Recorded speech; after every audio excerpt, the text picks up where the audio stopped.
It would really be naive of me to accept the words of General Yakubu Gowon, in which he stated that the Nigerian Civil War was a war of no victor, no vanquish. That's actually very far from the truth. But in today's video, we'll be looking at the main victors of the war and the main players that gained immensely from the whole process of the war and the aftermath of the Nigerian Civil War. So please, if you've not liked this video, like this video, share, subscribe, comment, and let's get right into it because this video is going to be very interesting.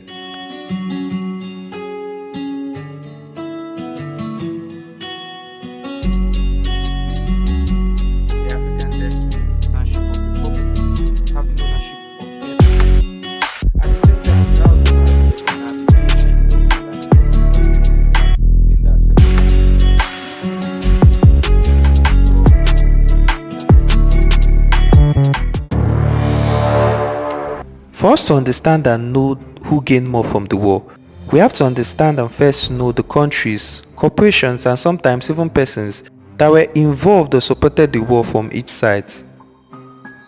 But first, let's start with the biafrans. In the case of the biafrans, the countries that supported them had little to no impact in the war, and that's just the truth.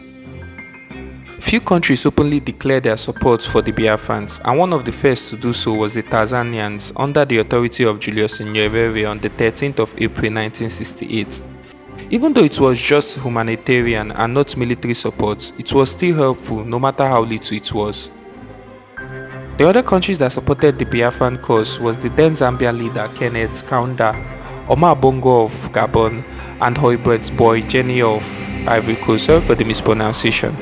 But like I said earlier, there was really little to no impact this country had in helping the Biafran cause, and to me the Haitian support was really of no tangible impact and was actually a joke because a starving country can't feed another starving country, and that's just the truth. The two big players that supported the Biafrans in a way but not outrightly was France and Israel. Even though Israel during the early stage of the war supported the Nigerian government, but as of 1968, they switched allegiance to the Biafran cause, probably due to them being sympathetic to the going genocide being committed against the Biafrans. But the French, on the other hand, supported the Biafrans based on future interests and economic influence in the region of West Africa. But they made sure they didn't go against or clash against the British government. Let me explain further. On the 31st of July 1968, the French Council of Ministers reached an agreement to show support for the Biafrans, even though they didn't actually recognize the Biafran Republic. There are three main reasons why the French government supported the Biafrans but didn't recognize it. They are: 1. It supported it for its own gain but didn't want to upset the Britain, so it supported covertly through Gabon and Ivory Coast. The second reason is that the government in Paris didn't have a huge stake in the newly formed Nigerian oil market. It was really strategic that supporting the oil-rich Biafran will put the French-owned oil company F. Aquitaine into a better position of having larger foothold or stake in the oil market. At the same time, the French government kept close ties with their ally in order for them not to foil the pre-existing arrangements if for some reason the Biafran nation stopped existing. So it will interest you to know that ELF, this company, the French oil company during the Nigerian Civil War, is now Total Energy, which you love and know today. I just thought I should put it out there so you understand the context of this topic and understand that it's not a matter of who supported who, it's just a matter of personal interest. The third reason is that the French government have always been fighting for dominance and monopoly in the region of West Africa, and if the French can neutralize the Nigerian government's power in that region by having the nation of Nigeria split apart, thereby reducing her dominance or the English dominance in that region, it will gladly do so. Now, it's been over 50 years after the Nigerian Civil War, and it will interest you to know that ELF is now Total Energy and is one of the top 5 biggest oil companies in Nigeria. Well, on paper the French government supported the Biafrans, but in actual reality they did little to support the outcome of the war in terms of military strategy or backings on humanitarian endeavor.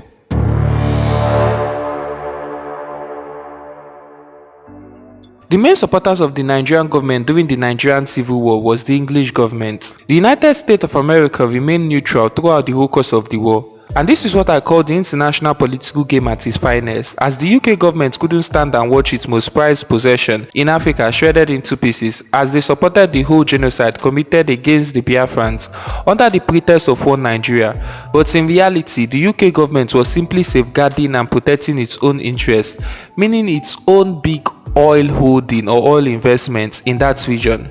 Because as of the time of the war, the British controlled 80% of the oil production in Nigeria, and if the Biafran was to succeed, it will lose all its prized possession in the country. Let me buttress my point further. In every war, there are people, countries and even corporations that gain from or after the war. But let's take a good look at Yemen, for example. Nobody can even pinpoint where Yemen is on the map, and don't even know that Yemen have been in a state of civil war for many years now. But you don't see that on the news, because the United States government are allies with the Saudi Arabian kingdom, and the United States government sell arms and weapons to the Saudi Arabian government in exchange for oil, thereby turning a blind eye to the genocidal atrocities perpetrated by the Saudi Arabian kingdom in Yemen. And that's what happened in the case of the Biafran War, where the United Kingdom government did everything they could to protect their own self-interest, thereby turning blind eye to the atrocities being perpetrated by the Nigerian government against the Biafrans. Also, this is not a made-up story, because in a BBC publication by Rick Fountain on the 3rd of January 2000, it was confirmed that the oil interest competition between France, Britain and the US played a far more important role than the one Nigerian position which the United Kingdom portrayed during the whole course of the war. And that being said, according to the book There Was a Country, written by the great Chinua Achebe, the Soviet Union supplied arms and machineries to the Nigerian government and pledged to increase bilateral trade between the Nigerian government and the Soviet Union government, now known as Russia. I would say that they gained a lot, because they were awarded the contract to build one of the biggest steel projects in Africa, later known as the Ajaokuta steel plant, which till date is regarded as one of the biggest white elephant projects in Africa. Because that steel plant can't even build a skyscraper. This is the highest level of corruption known to man.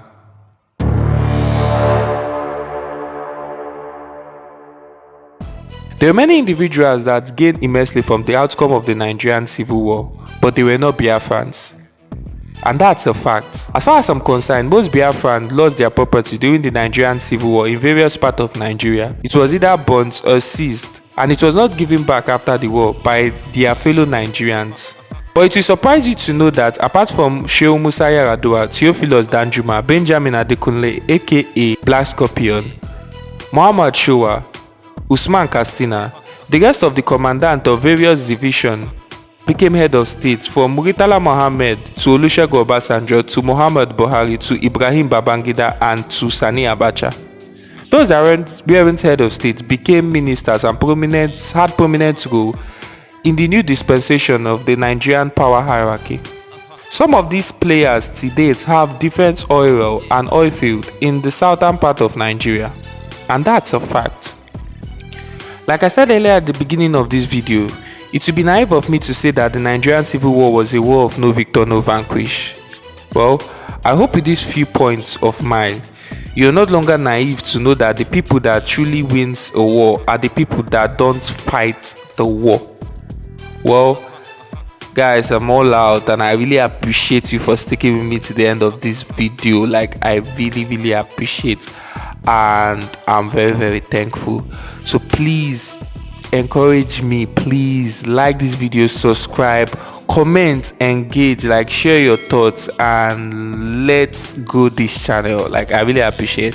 Thank you guys, and see you in the next video. It's going to be very dope. See you in the next video.